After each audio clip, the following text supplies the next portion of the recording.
জীবনের ১৮টা বছর গ্রামে কাটিয়েছি। তারপর ৩টে বছর বর্ধমান শহরে কাটিয়েছি। আর যে বাকি ১২টা বছর রয়েছে সেটা কেটেছে এই কলকাতাতেই। জানি না আরো কতগুলো বছর এখানে কাটাতে পারবো। আশা করছি যতদিন চাকরিটা আছে অন্তত ততদিন তো কলকাতাতেই থাকবো। তারপর হয়তো ঠিকানাটা আবারও পাল্টে যাবে। আমি গ্রামের মেয়ে।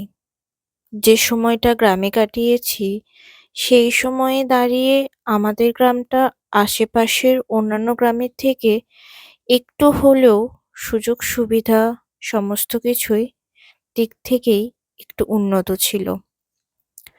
আমার গ্রামে একটা প্রাইমারি স্কুল, একটা হাই স্কুলও ছিল, এখনো আছে।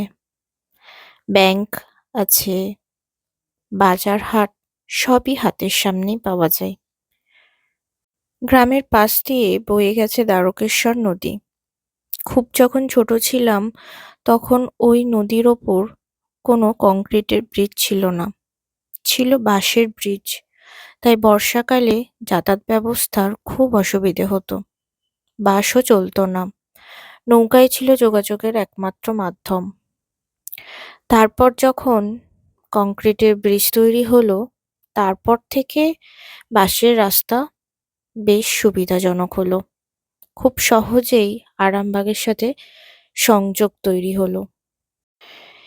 নদীর ওপর এই কংক্রিটের ব্রিজটা যখন তৈরি হলো তখন আমি ক্লাস 7-এ পড়ি। অনেকটা পর। আমি যখন ক্লাস 5-এ পড়ি তখন প্রথম আমার বাড়িতে কারেন্ট আসে। তাও ডিরেক্ট লাইন নিয়ে না, অনেক দূর থেকে খুঁটি পুঁতে পুঁতে বাঁশের খুঁটি কারেন্ট টেনে নিয়ে আসা হয়েছিল। আর টিমটিম করে ২-৪টে বাল্ব জ্বলতো। ফ্যান তখন চলতোই না। তাই আমাদের কাছে পড়াশোনার বেশিরভাগ সময়টাই আমরা হারিকেনের আলোতেই পড়েছি। মাধ্যমিক পরীক্ষা দিয়েছি ওই হারিকেনের আলোতেই।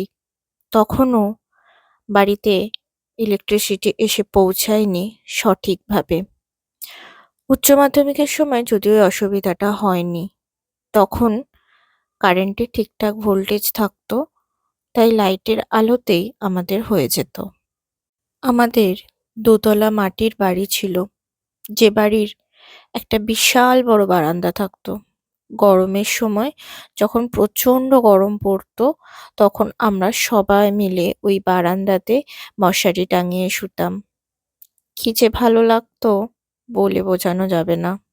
নিজের ছেলেকে এখন দেখি আর ভাবি যে আমাদের ছোটবেলাটা অনেক বেশি ভালো ছিল, অনেক বেশি মজার ছিল, যেটা এখনকার বাচ্চারা একদমই পায় না। আজ তোমাদের সাথে আমার জীবনের একটা ছোট্ট গল্প শেয়ার করলাম। কেমন লাগলো তোমাদের অবশ্যই আমাকে কমেন্টে জানিও।